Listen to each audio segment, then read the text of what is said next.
გისმენთ. მოგესალმებისა, მივესალმები ტელემაყურებელს. რა თქმა უნდა, ესე იგი, ეს ცვლილებები გარკვეულ საკადრო რესურსის ამოწურვაზე მიანიშნებს ეს მაგას ვფიქრობ, ხო?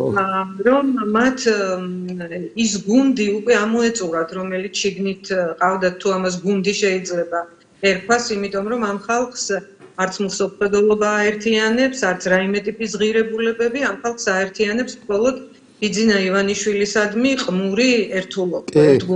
იგრძნობა ეს.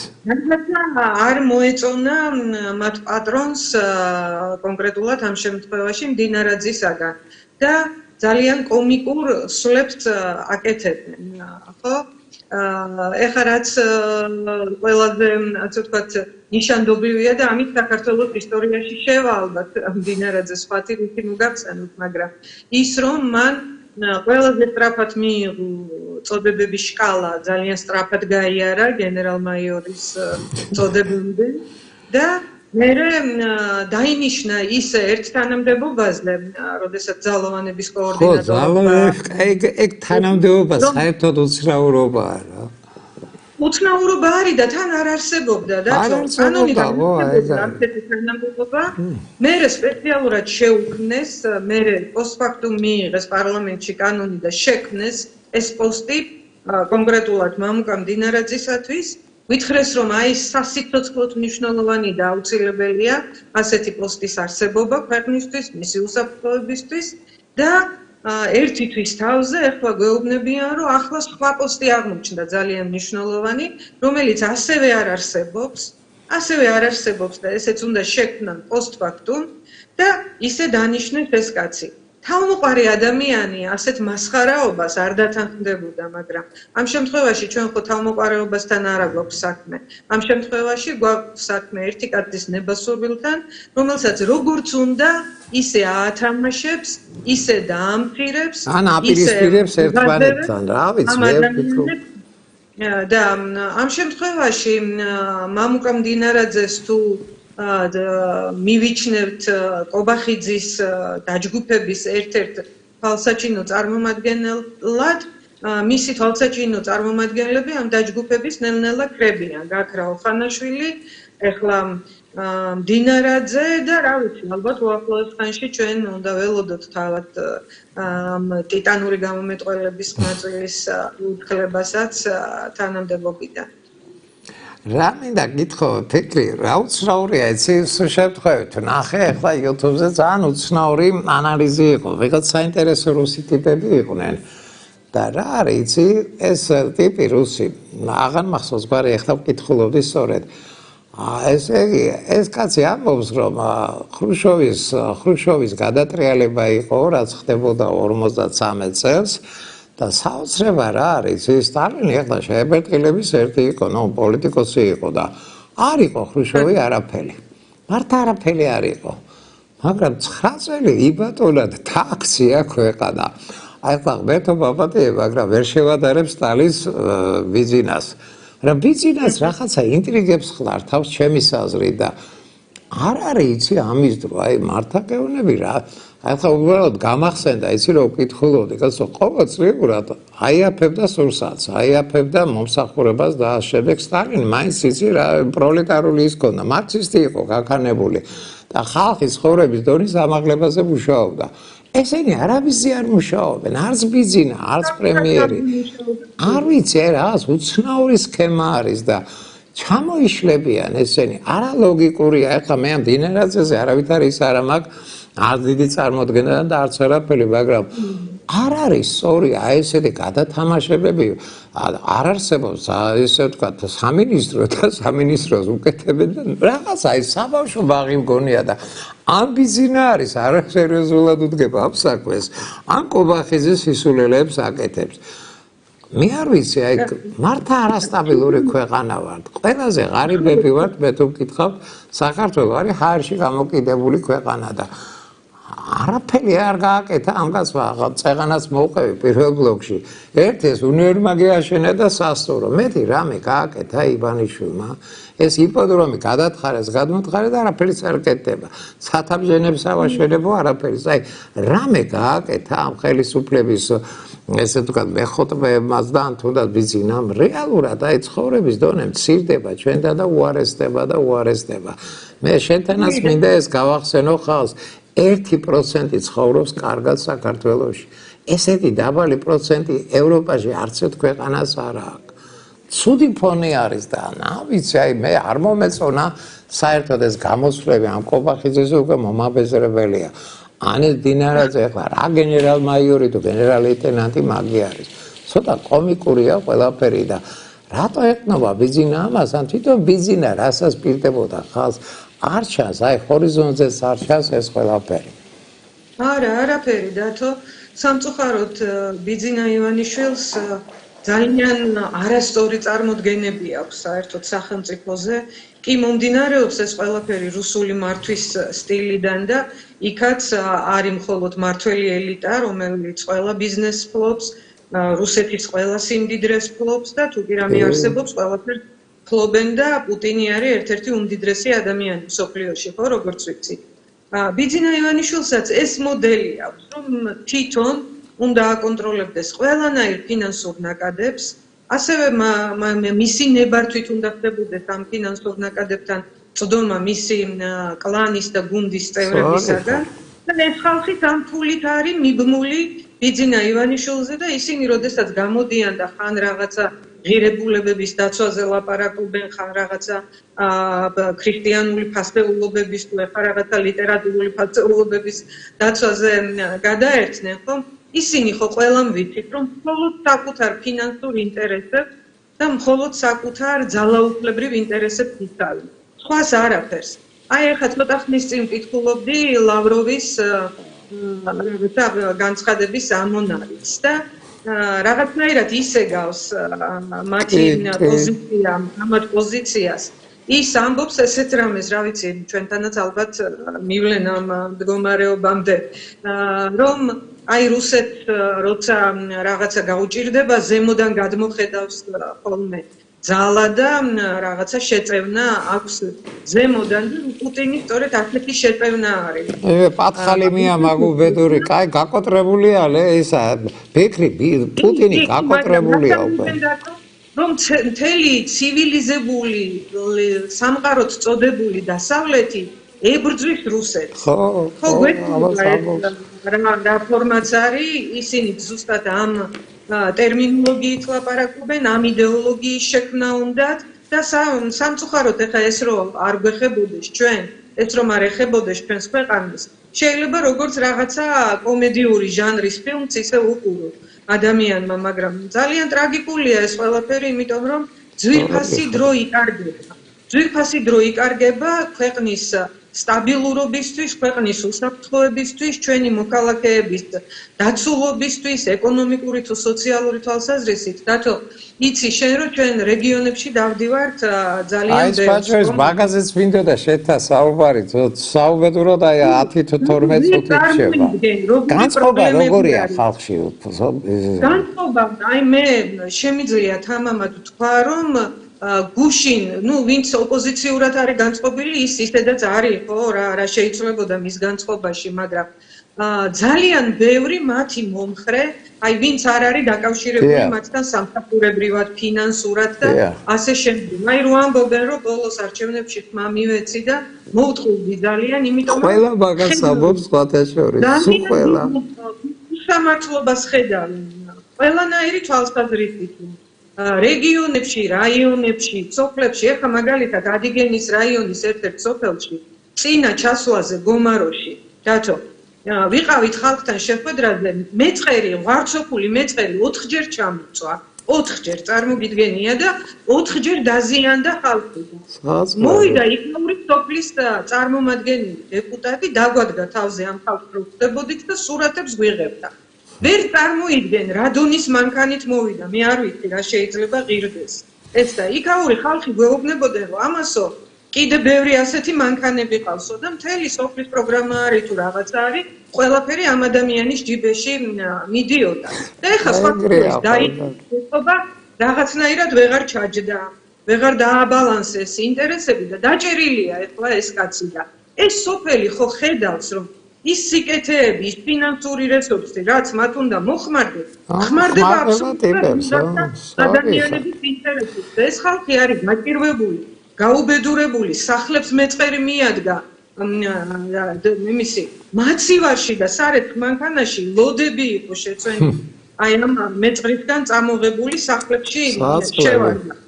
რაღაცნაირად კიდე კარგი რომ იმ დროს მოხდა რომ ბავშვები არ იყვნენ, ბავშვები ცხოვრობენ ამ სახლებში და იმ დროს შუადღითას არ იყვნენ ჯერ სახლში ადამიანები, თორე კაცმა არ იცის იქ როგორ დასრულდებოდა ეს ამბავი და რამდენი რა საინტერესოა ხა შენ მოყევი, ესე იგი დაქცეული ქვეყანა და ვიღაცა მაგარი მანქანები დადის.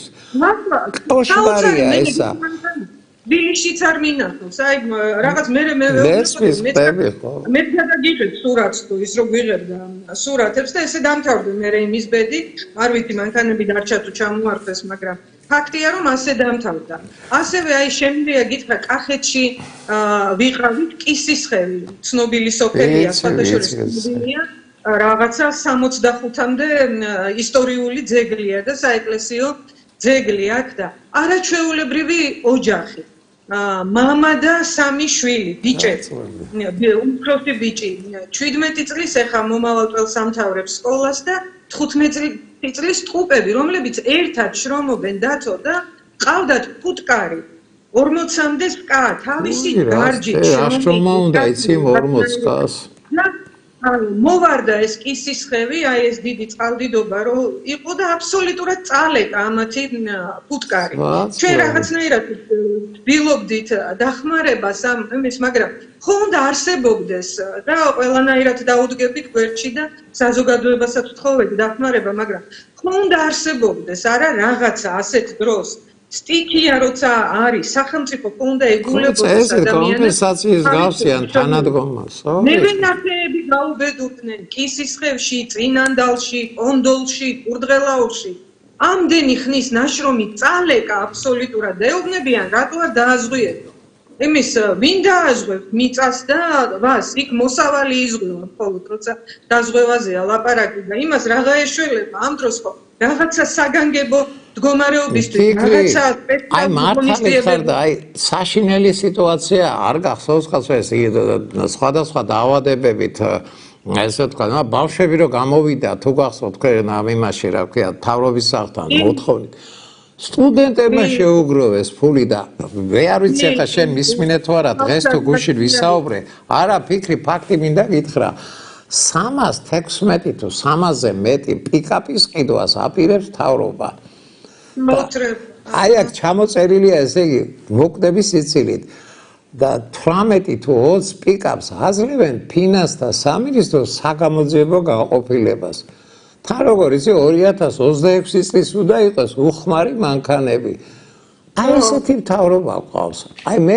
პირადად აი ვფიქრობ რომ უნამუსობა პრემიერ-მინისტრი ამ იდიოტობას რო აკეთებს რა ჭანდაბათ უნდა ფინანსთა სამინისტროს ან ძლიერი ინსტიტუცია საერთოდ მთელსოფლიოში და მის საგამოძიებო რაღაცა იმას განყოფილებას აძლევენ 18 თუ 20 პიკაპს პიკაპი სატვირთო მანქანა მონადირეებისთვის არის ძირითადად ეს პიკაპები და რაიონებში მთებს სახეთიალოდ აი ფინანსთა სამინისტროს აი ამ გამომძიებლებს რა თუნდა ამდენი პიკაპი ეს არის უსინისო ხარჯვა ბიუჯეტისა როგორ შეიძლება ამებზე პრემიერ-მინისტრი არც უნდა ცდებოდეს ჩემი აზრით აი ეს ქვეყანაა რეგიონებში წარმოიდგინე საკრებულოებში ხო ქართული ოცნება არის ჩვენ ვართ წარმოდგენილი თითო კაცი რამდენიმე ადგილას არის 2-3 და ყველაფერი გაკეთებული წარმოიდგინეთ ეს უმრავლესობა ქართული ოცნების უმრავლესობა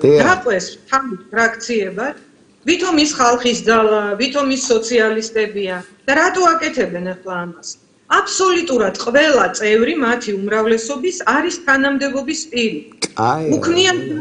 უქმნიან აპარატებს, აძლევენ დიდ დაფინანსებას, უნიშნავენ როგორც თანამდებობის პირებს უზარმაზარ ხელფასებს ოპოზიციისა და განსხვავებისა. ეს ყველაფერი მიდის ამ ხალხის ჯიბეში და რეალურად ვისაც უჭირს, ვისაც პრობლემები აქვს. სკოლების რეაბილიტაცია დროულად არ ხდება, ბაღების რეაბილიტაცია დროულად არ ხდება, გზების რეაბილიტაცია არ ხდება, წყალს ვერ იღებს ეს ხალხი, ამბულატორია არ არის და ამ დროს ისინი ქმნიან 3-4 ფრაქციას და თითო ფრაქციას 7-7 მოადგილე ყავს, იმიტომ რომ თავმჯდომარის და მოადგილის ხელფასები აიღონ ძალიან მაღალი რანგის. ამ უსამართლობას ხედავს დათო ხალხი, ხედავს და იმიტომ თითქოს პროპაგანდას ექვემდებარებოდნენ, ზოგს ომით აშინებდნენ, რაღაცა მოგონილ ამბებს ეუბნებოდნენ, ზოგს რითი აშინებდნენ, ზოგს რითი ძველი ხელისუფლების დაბრუნებით და ასე შემდგომ. ეს ხალხი ფხიზლდება ნელ-ნელა და ამ ხალხს ჭირდება კიდევ მეტი ინფორმაციით მიწოდება, რომ უთხრათ და დავანახოთ რეალურად თუ მათ ეს ქვეყანა ჭირდება სახრალად მხოლოდ. მათ ეს ქვეყანა ჭირდება იმისთვის, რომ საკუთარი ბიზნეს ინტერესი განიმტკიცონ. აი ის ქალი როა წილოსანი, ხშირად ვახსენებ ხოლმე, იმიტომ რომ ძალიან გაბრაზებული ვარ, მოიღერებს ხოლმე ყელს და გამოვა. შენ არა ხარ ეს სულ ყველა ესე ფიქრობს ამ კალბატონზე. მამამისმა რამდენი ფული მოიპარა, ხო ვიცი? 60 მილიონზე მეტი იყო. 60 მილიონზე მეტი და ეხლა იმაში ყვარელში ცნობილი კუდიგორის მთა. ვიცი, გასულ ტრაქტორებიც გადმოთელეს ყველა. ეფექტი დაცვალზე და ღირებულებებზე ლაპარაკს.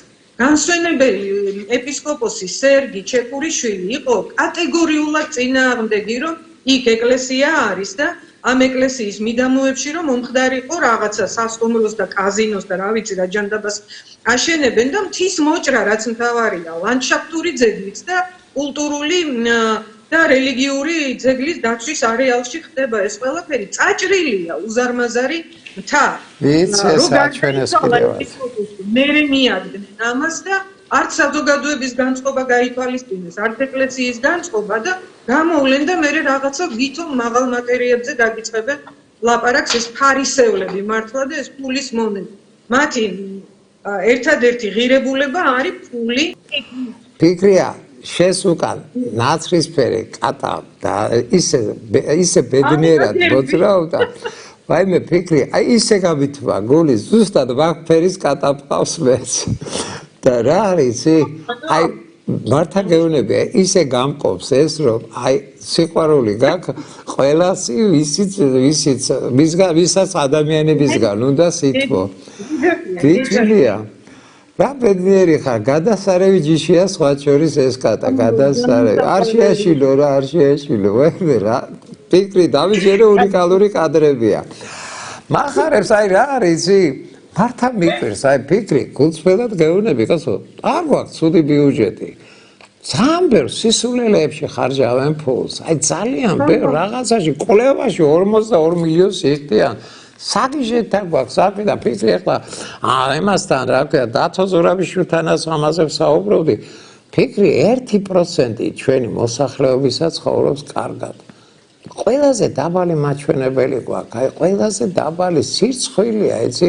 1% არის 35,000. მეტი კი არა და არ შეიძლება ეს არანორმალური სიტუაცია.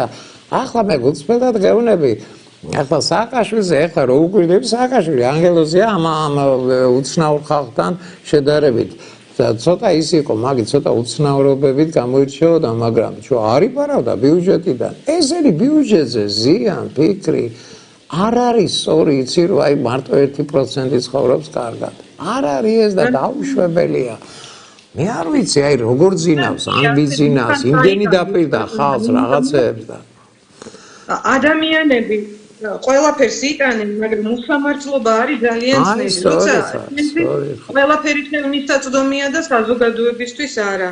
როცა შენთვის კანონი არ კანონობს და დანარჩენები აბსოლუტურად კანონგარეშე ისჯებიან, ხო? ზოგი სიტყვის გამოთქმისთვის, ზოგი აზრის გამოთქმისთვის, Facebook-ზე სტატუსის დაწერისთვის და ასე შემდგომ. ეს ძალიან დიდი უსამართლობაა. ადამიანები ამას ხედავენ და ადამიანები მათ მომხრეებს ამის წვენიათ.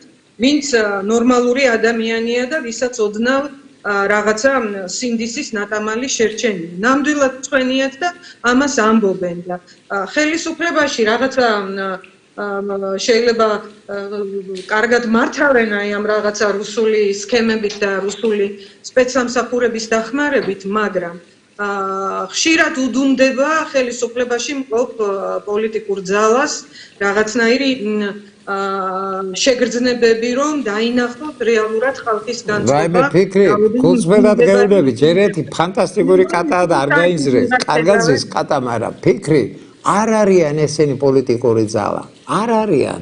ესენი არიან აკრეფილი ხალხი არის და მიერთგულებთ, ესე იგი გასუნთქებთ კარგად. აი ეს არის, თორე გარშემო ფიქრი საშინელი სიძვირია. ყველას აი გაოცებული ვარ, ისეთი ყველაფერი ძვირდება, აი აბსოლუტურად ყველაფერი და ჯარიმებზე ხო აღარ ლაპარაკობ, ეგ 700,000 ის არის მანქანა თბილისში, თითო მანქანაზე თვეში მოდის 200-დან 300 ლარამდე გადასახადი. ეს არის კატასტროფა, თან რა არის ხა ჩვენ და ღარიბი ქვეყანა ვარ და სულ ყველას 90% ნახმარი მაძველი მანქანები ყავს.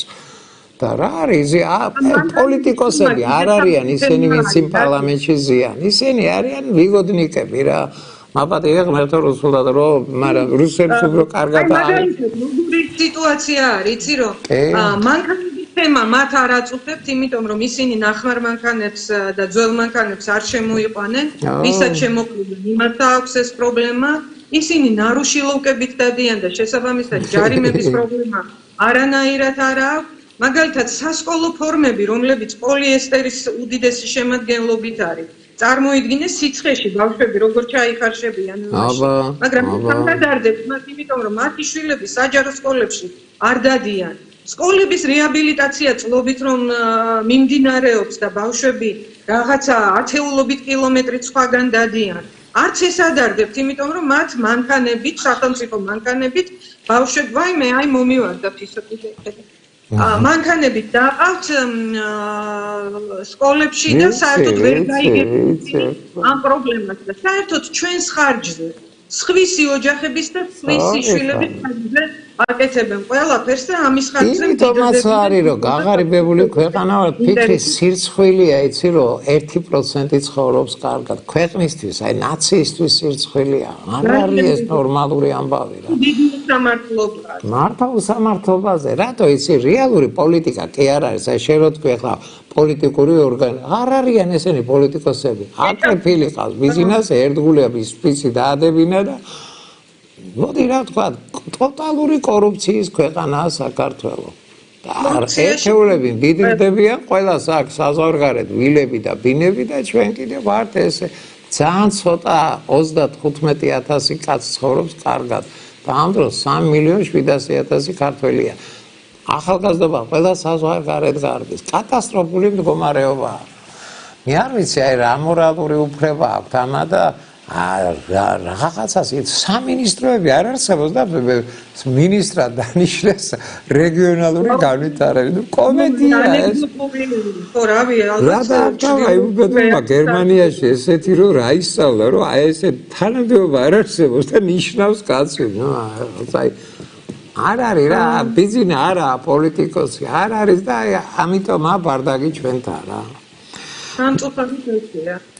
ფიქრია მე მახარებს გულწრფელად გეუბნები მახარებს რომ დადიხარ და შენ ახლა ძალიან ცნობილი და პოპულარული ადამიანი ხარ რომ ახსენდება ეს 80-იანი წლები მართა რევოლუცია თქვენ დაიწყეთ სხვა შეს რა სიმბოლური არის უნივერსიტეტის აქტიურმა ძალებმა გამოაღვიძეთ ქვეყანა აი ახლა მე კიდევ ერთხელ მინდა მიულოცო ამ დროს დაბადების დღეს 30 წლისა თეატრალებმა აი კულტურის მუშაკებმა და სტუდენტებმა მე თეატრალური ინსტიტუტის სტუდენტებმა აღირავეს ეს ქვეყანა გეხსოვნება 2024-ში მათი გამოსვლით მათი დაწეოკები და დაპანებისა და დაპატიმრებებით ახალი ტალღა წამოვიდა და 600-ზე მეტი დღე არის ხალხი გამოდის ქუჩაში აი ეს არის იცი და აი შენი და იმ დროინდელი ღვაწლი და წვლილი და ისა უკვე ახალმა თაობამ წამოწია წინ მე ვთვლი რომ ეს ისა რა ქვია არ შეიძლება ეს ამდენი დაპატიმრებები და რაღაცეები და სულ გარეკეს ამათ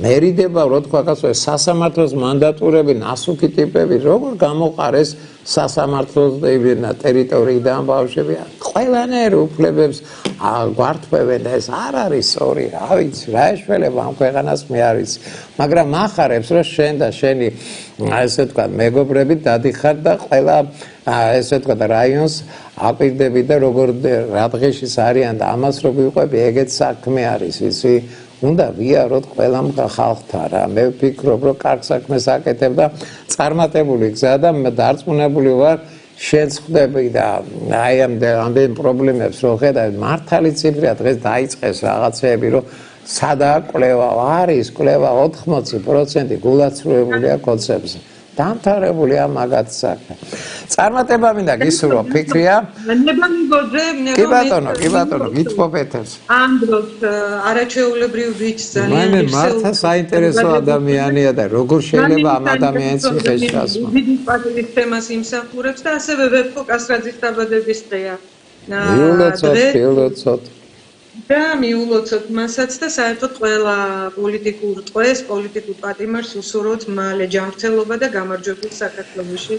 მადლობა შემოფიქრია, დიდი მადლობა ამ საუბრისას და კიდევ ერთხელ გეუბნები, აღთქმული იყავი შენი კატის და შენს უკან იჯდა 1-5 წუთი. ფანტასტიკური, საინტერესო ის არის ცხოველი კატები. გემშვიდობები, ფიქრია, დიდი მადლობა.